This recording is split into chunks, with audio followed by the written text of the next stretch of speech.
오늘 하나님의 말씀은 요한복음 1장 14절에서 18절까지가 되겠습니다. 말씀이 육신이 되어 우리 가운데 가심에 우리가 그 영광을 보니 아버지의 독생자의 영광이요 은혜와 진리가 충만하더라. 요한이 그에 대하여 증거하여 외쳐 가로되 내가 전에 말하기를 내 뒤에 오시는 이가 나보다 앞선 것은 나보다 먼저 계심이니라 한 것이 이 사람을 가리킴이라 하니라. 우리가 다 그의 충만한 데서 받으니 은혜 위에 은혜니라. 율법은 모세로 말미암아 주신 것이요 은혜와 진리는 예수 그리스도로 말미암아 온 것이라. 본래 하나님을 본 사람이 없으되 아버지 품속에 있는 독생하신 하나님이 나타내셨느니라. 아멘. 오늘은 말씀이 육신이 되어라고 하는 제목하에서 같이 은혜를 나누기를 원합니다.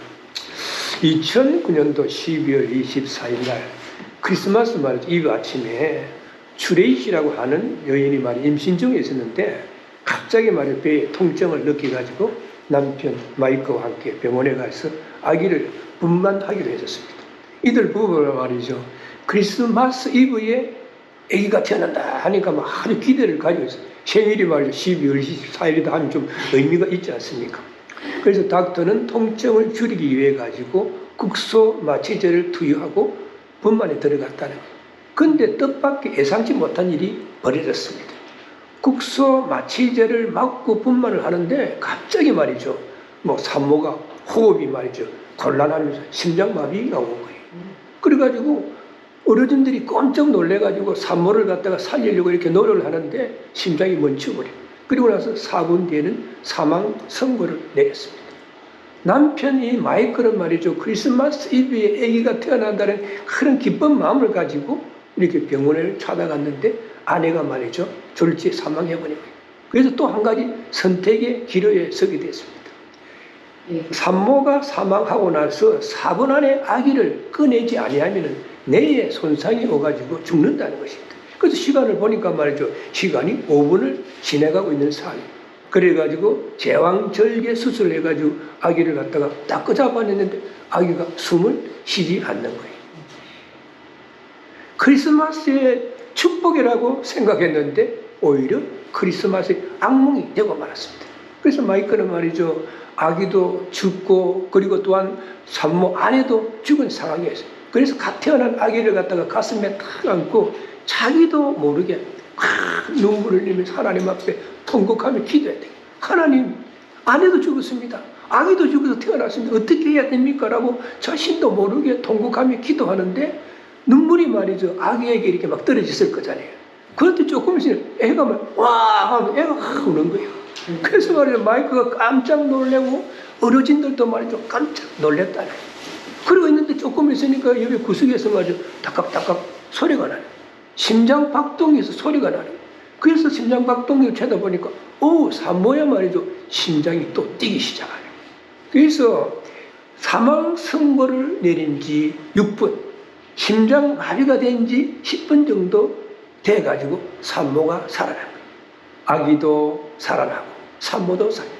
이 아기는 아버지가 말이죠. 눈물을 흘리면서 통곡하며 기도하는 기도에 살아났다라고 이렇게 볼 수가 있는 것이고, 그리고 산모는 아이가 앵 하니까 그 자신도 모르게 뭔가가 심장박동이 일어났을 것이다. 그래서 그 담당했던 의사가 의학적으로는 이것이 뭐라고 설명할 수가 없는 그런 기적적이 일어난 거예요. 그래서 바로 그 병실에서 사람들이 기적이 일어났습니다. 크리스마스에 기적이 일어났습니다. 라고 이렇게 했다는 거예요. 그랬더니 이 소식이 언론을 통해 미천역에 뉴스로 나갔었어요. 그래서 이 뉴스를 본 많은 사람들이 크리스마스의 기적이다 라고 했다는 것입니다. 오늘 이 본문을 통해서도 보면 우리 인간이 도저히 이해할 수 없는 크리스마스의 기적, 하나님의 아들이요 제2의 하나님이신 예수 그리스도께서 죄와 허물을 두었던 우리 인생들을 구원하시기 위하여 이 땅에 오신 성육신, 즉 성탄에 대해서 말씀하고 있습니다. 그래서 오늘 본문의 첫 번째 파트 14절에 보면 말씀이 육신이 되어 이 땅에 오셨다고 말씀하고 있습니다. 말씀이 육신이 되어 우리 가운데 가심에 그 영광을 보니 아버지의 독생자의 영광이요 은혜와 진리가 충만하더라라고 말씀하고 있습니다. 말씀이 육신이 되었다라고 하는 것은 인간이 하나님이 된 것이 아니라 하나님이 인간이 되었다.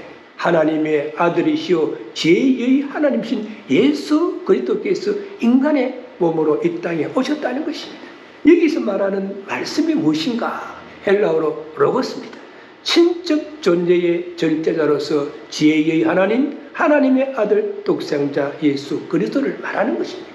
그분이 인간의 모습으로 역사 가운데 직접 나타나셨다라고 하는 것은 우리 인간의 이성으로서는 도저히 이해할 수 없는 일이죠. 그리고 세상 믿지 않는 사람들로서는 더욱더욱 이해할 수 없는 일이 일어난 것입니다. 요한복음 1장 1절에 보면 태초에 말씀이 계시니라 이 말씀이 하나님과 함께 계셨으니 이 말씀은 곧 하나님이시라라고 말씀하고 있습니다. 여기서 말하는 태초에 하는 것은 헬라어로 아르케를 말합니다. 창세기 1장 1절에 태초에 하는 말씀과는 그 뜻이 완전히 다릅니다. 창세기 1장 1절에 태초에는 모든 것의 시작을 말합니다. 그러나 요한복음 1장 1절의 태초에는 우주 만물이 창조되기 전 영원전 언제인가 한 시점을 말합니다. 영원전 언제인가 그 한 시점에 말씀이 계시니라라고 해요. 여기서 말씀하는 말씀이라고 하는 것은 헬라어로 로고스, 신적 존재의 절대자로서의 제2의 하나님 예수 그리스도를 말합니다. 영원전 언제인가 예수 그리스도가 계셨다는 거예요. 이 말씀이 하나님과 함께 계셨다라고 하는 것은 예수 그리스도께서 성부 하나님과 함께 계셨다는 것입니다. 이 말씀은 곧 하나님이라고 하는 것은 예수 그리스도가 제2의 하나님이시다라고 말씀하고 있습니다. 그래서 말씀이 육신이 되었다라고 하는 것은 신학적으로 성육신이라고 이야기하는 것입니다. 그리고 우리는 성탄이라고 이야기합니다. 이 말은 완전한 인간성 전체를 말합니다. 영과 혼과 육을 가진 완전한 인간의 모습으로 이 땅에 오셨다는 것입니다. 인생들과 같이 말이죠. 배가 고프면 먹어야 되고 목이 마르면 또 마셔야 했고 때로는 근심 걱정 슬픔도 있었고 때로는 답답할 수도 있었고 때로는 대적들의 손을 피해가지고 한적한 곳으로 도망을 가지도 했던 뿐이라는 거예요. 그러면 말씀이 육신이 되신 성육신의 참된 의미는 무엇인가? 첫째는 말을 자기 자신을 비웠다는 겁니다.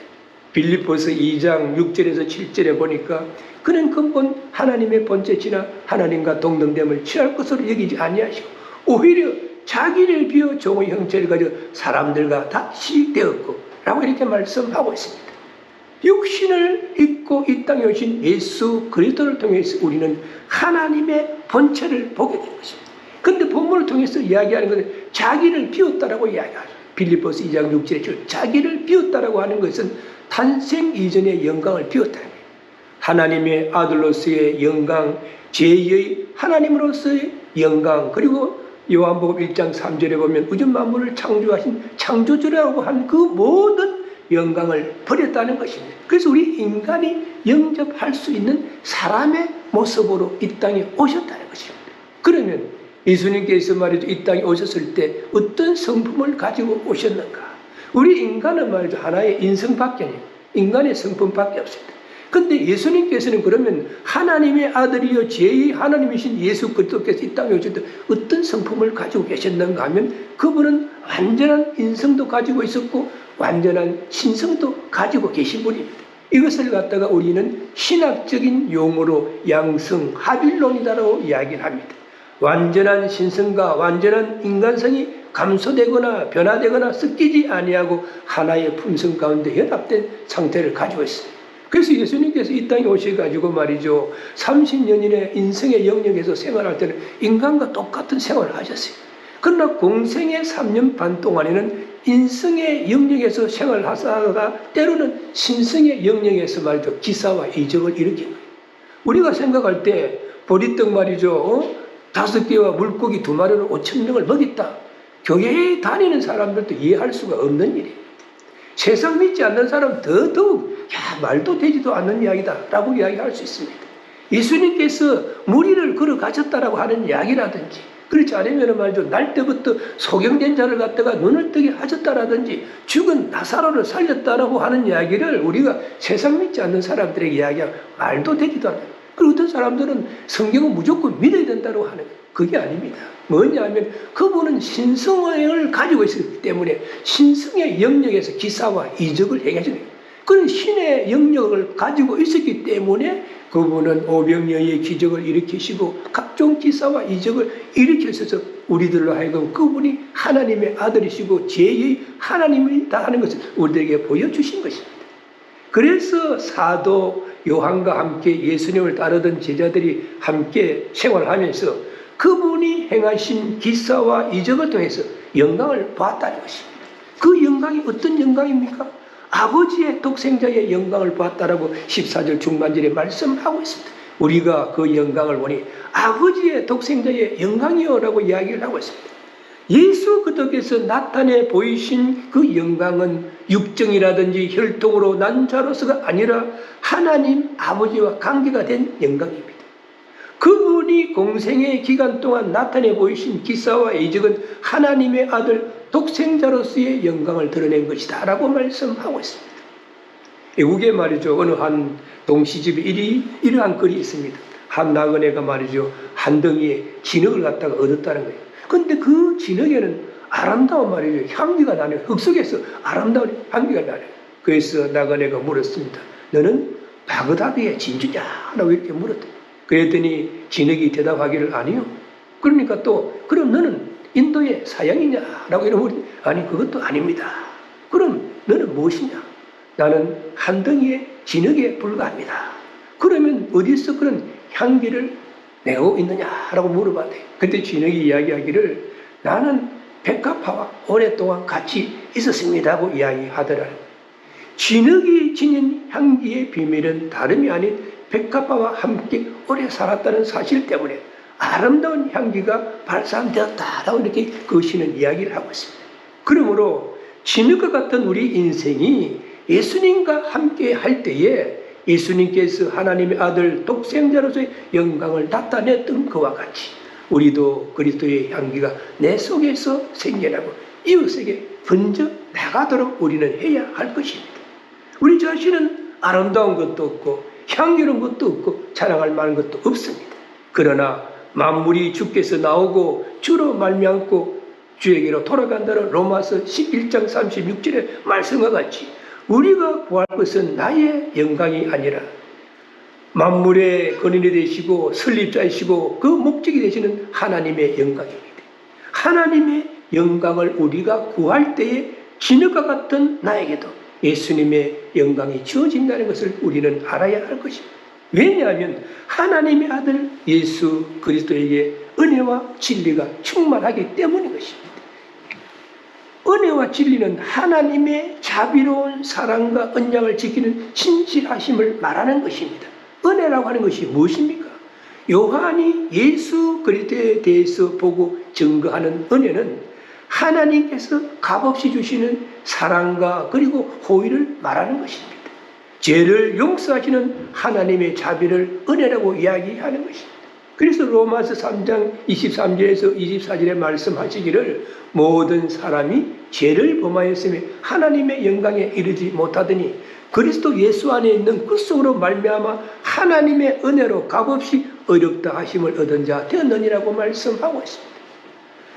아담의 후손으로 태어나는 모든 인간은 죄가를 가지고 태어난다는 것입니다. 그래서 우리 인간은 자기 스스로 그 원죄의 문제를 해결할 수가 없습니다. 우리 인간은 자기 스스로 어려워질 수가 없습니다. 그런데 예수 그리스도 안에 있는 구속으로 말미암아 예수 그리스도께서 우리를 대신하여 십자가에서 못을 박히신 그런 속죄의 제물로 인해서 하나님의 은혜로 값없이 어렵다 하심을 얻게 된다라고 이야기를 하고 있습니다. 그래서 에베소서 2장 8절에 보면 너희가 그 은혜를 인하여 믿음으로 말미암아 구원을 얻었나니 이것이 너희에게서 난 것이 아니오 하나님의 선물이다 라고 말씀하고 있습니다. 그러므로 우리는 하나님의 은혜로 예수 그리스도의 구속의 역사를 믿음으로 우리는 구원함을 얻을 수가 있는 것입니다. 왜냐하면 예수 그리스도는 길이요 진리요 생명이 되시고 이 사역을 감당하시기 위하여 이 땅에 오실 분이시기 때문인 것입니다. 그래서 오늘 본문의 두 번째 파트에 보면 15절에서 16절에는 말씀에 대한 침례 요한의 증거가 나옵니다. 예수 그리스도에 대한 침례 요한의 증거를 말씀하고 있습니다. 첫째는 말이죠, 성육신하신 예수님을 소개합니다. 여기 15절에 보니까 요한이 그에 대하여 전가여 외쳐가로되 내가 전에 말하기를 내 뒤에 오시는 이가 나보다 앞선 것은 나보다 먼저 계심이니라 한 것이 이 사람을 가리킴이라 하니라 라고 말씀하고 있습니다. 침례 요한이 광야에서 예수 그리스도에 대하여 증거하는 소리는 주님의 길을 평탄케 하고 또 예비하는 보냄 받은 자의 외침이었던 것입니다. 흑암의 도탄에 빠져가지고 구원의 여망이 있는 이스라엘 백성들에게 예수 그리스도를 메시아로 소개하면서 이분이 나보다 먼저 계신 분이므로 회개에 합당한 열매를 맺으라라고 이스라엘 백성들에게 외쳤던 것입니다.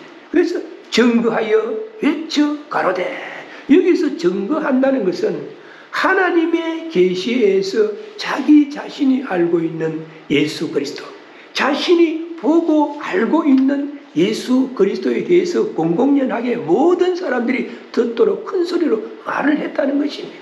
예수 그리스도는 우리 인생들을 구원하시기 위하여 우리의 죄를 대신 짊어지신 하나님의 어린 양이다 라고 이야기를 하고, 비둘기같이 성령이 하늘로서 내려와서 그분 위에 머물렀다라고 이야기를 하고, 그분은 하나님의 아들이시다라고 증거했다라고 말씀하고 있습니다. 그러면 우리는 어떻게 해야 되겠습니까?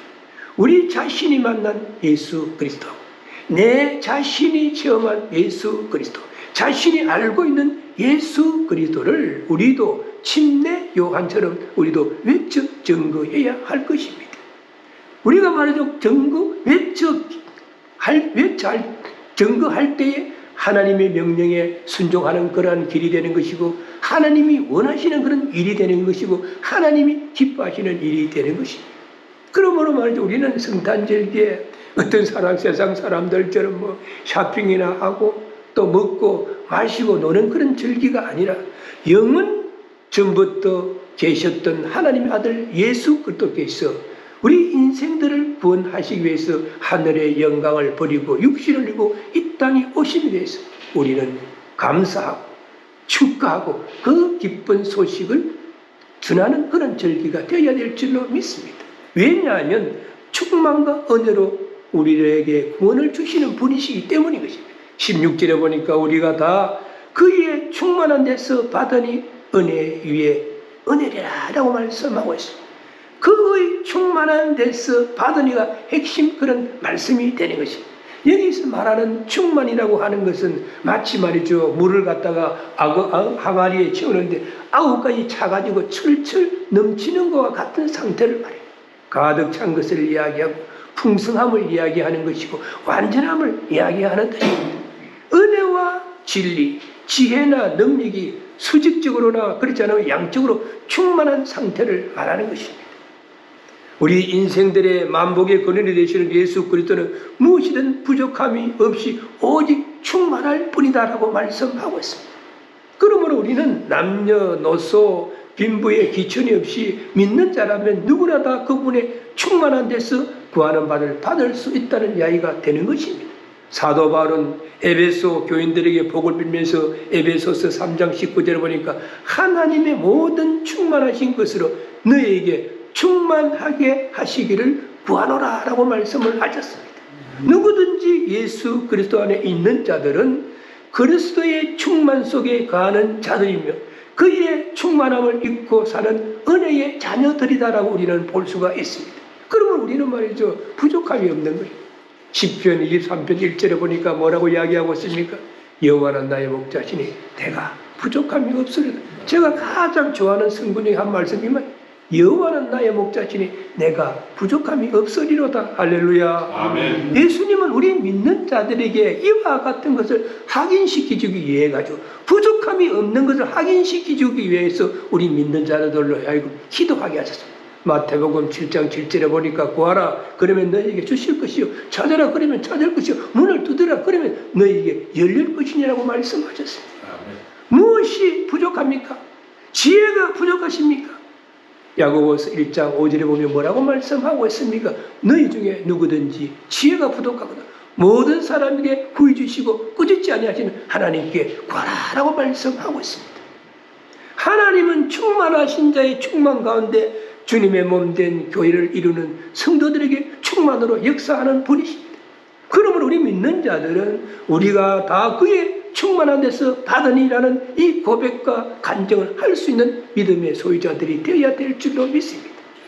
예수 그리스도의 충만한 사랑과 은혜, 그리고 구원과 생명, 말씀과 진리 등등 제한 없이 우리는 충만함을 예수 그리스도 안에서 누리게 되는 것입니다. 그래서 말이죠, 은혜 위에 은혜가 넘치게 되는 것입니다. 은혜 위에 은혜가 넘친다 하는 것은 연속성을 이야기합니다. 그리고 중복성을 가진 말입니다. 은혜가 끊이지 아니하고 차고도 넘치게 된다 하는 그런 이야기가 되는 것입니다. 오직 은혜로 솔라 그라티아라고 하는 이 말이 있습니다. 이 말은 루터의 종교 개혁에 있어서 말이죠, 개혁의 결론이요 종교 개혁의 핵심이다라고 볼 수가 있습니다. 우리가 아는 마틴 루터 킹이 가장 좋아했던 이 단어가 오직 은혜로입니다. 루터는 이것을 십자가의 신학이다라고 이렇게 불렀습니다. 은혜라고 하는 말은 루터 이전에도 많이 사용이 되었지만 마틴 루터는 은혜에 대한 바른 해석을 내렸습니다. 은혜라고 하는 것은 돈으로 살 수도 없고 할 수도 없는 것이며 인간의 어떤 공적에 의해서도 포장될 수가 없는 것이다 라고 이야기했습니다. 루터는 은혜는 하나님의 중간이랍니다. 믿을 내입니다 라고 이렇게 불렀습니다. 은혜는 하나님 자신입니다. 은혜란 말구에서 태어나신 예수 그리스도께서 우리 인생들에게 베푸신 것입니다. 십자가에 못 박히신 예수 그리스도께서 우리에게 베푸신 것이 은혜인 것입니다. 세계적인 시인 롱펠로우가 말이죠, 이 사람이 갑자기 어떤 시상이 떠올라가지고 그리고 그냥 종이가 껄쩍껄쩍 이래가지고 적었다는 거예요. 그런데 이것이 6,000달러에 팔렸다고 뉴스에 나와있어요. 세계적인 시인 롱펠로우가 시상이 딱 떠올라가지고 그냥 종이다 그냥 저거 끌렸는데 그것이 말이죠 6,000달러에 팔렸다. 휴지의 위대한 문학성이 더해지기 때문인 것이죠. 그는 보통 메모지에 사인해가지고 100만 달러를 움직일 수 있는 그런 시적인 그런 영감을 가지고 있는 사람이었다고 합니다.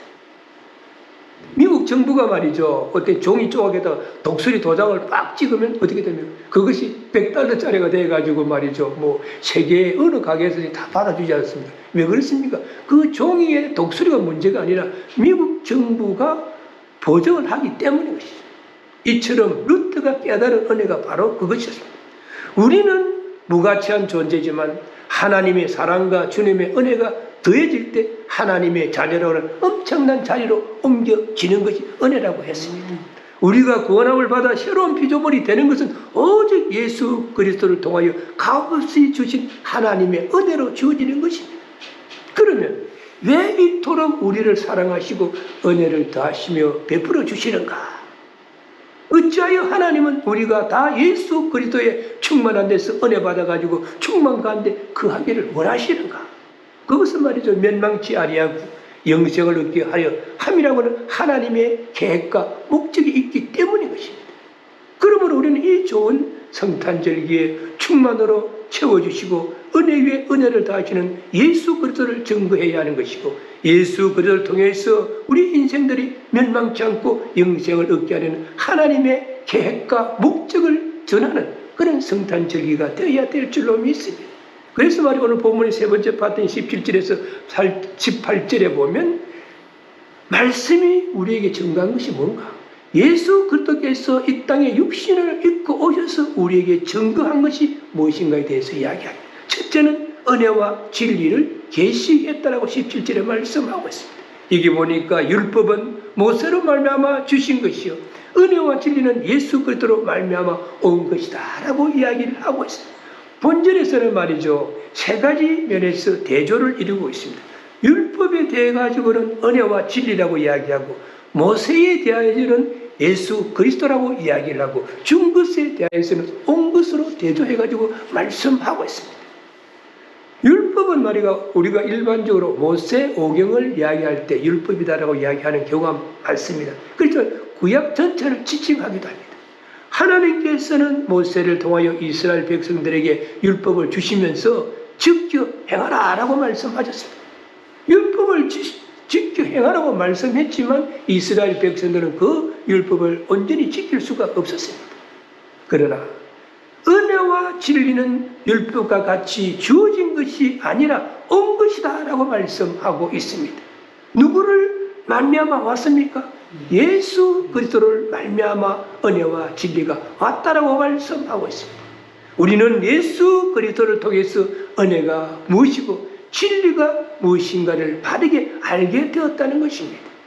은혜와 진리를 통해 우리 인생들을 구원의 길로 인도하시고 하나님을 발견하게 한 것입니다. 어떻게 우리는 하나님을 발견하게 되겠습니까? 예수 그리스도를 통해서 하나님을 계시하셨다고 18절에 말씀하고 있습니다. 여기 보니까 본래 하나님을 본 사람이 없을 때 아버지 품속에 있는 독생하신 하나님이 나타내셨느니라고 말씀하고 있습니다. 하나님은요 영이시기 때문에 우리 인간의 육안으로는 우리는 하나님을 볼 수가 없습니다. 출애굽기 33장 11절에 보면 사람이 그 친구와 이야기한 같이 여호와께서는 모세와 대면하여 말씀하시되라고 이야기를 하고 있습니다. 이 말씀은 모세가 하나님의 얼굴을 본 것이 아니라 하나님과 직접 교통을 했다는 이야기입니다. 그런데 본질에서는 독생자 예수 그리스도께서 하나님을 나타내셨다라고 이야기하고 있습니다. 하나님을 계시하셨다라고 이야기를 하고 있습니다. 계시는 무엇입니까? 우리 인간이 알 수 없는 진리를 우리 인간으로 하여금 알게 하는 역사가 계시인 것입니다. 하나님은 독생자 예수 그리스도를 아끼지 아니하시고 이 땅에 보내주셔서 하나님 자신을 예수 그리스도를 통해서 계시하셨다는 그런 이야기가 됩니다. 그러므로 우리는 하나님 자체이신 예수님을 봄으로써 우리는 하나님을 보게 되는 것이고 예수님을 알므로써 우리는 하나님을 알 수 있다는 그런 결론을 도출해낼 수가 있는 것입니다. 요한복음 14장 8절에 보니까 빌립이 말이죠. 예수님에게 하나님을 보이려 달라고 했습니다. 하나님을 좀 보여주죠. 그때 예수님께서 뭐라고 말씀하십니까? 내가 이렇게 오랫동안 너희와 함께 있으되 내가 나를 알지 못하느냐? 나를 본 자는 아버지를 보았거늘 어찌하려 아버지를 보이라 하느냐? 나는 아버지 안에 있고 아버지는 내 안에 계신 것을 내가 믿지 아니하느냐? 내가 너희에게 이르는 말이 스스로 하는 것이 아니라 아버지께서 내 안에 계시어 그의 일을 하시는 것이다 라고 말씀을 하셨습니다. 이 말씀은 하나님은 예수 그리스도를 통해서 자신을 계시하고 일하게 하신다 하는 이야기입니다. 그러므로 예수 그리스도는 기록된 말씀을 통해서 하나님을 계시하셨다.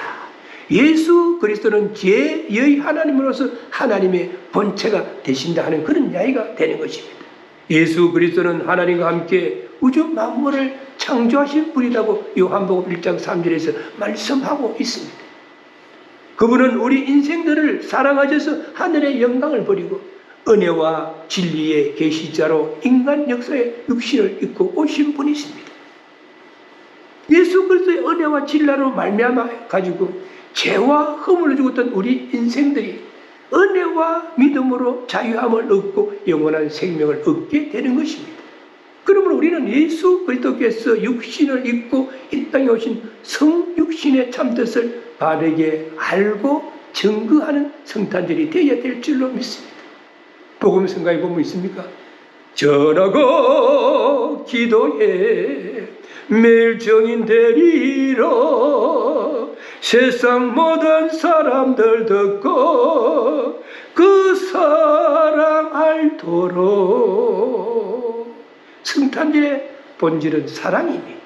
요한복음 3장 16절에 보니까 하나님이 세상을 이처럼 사랑하사 독생자를 주셨으니 이는 저를 믿는 자마다 멸망치 않고 영생을 얻게 하려 합니다라고 말씀하고 있습니다. 사랑의 주체는 하나님이십니다.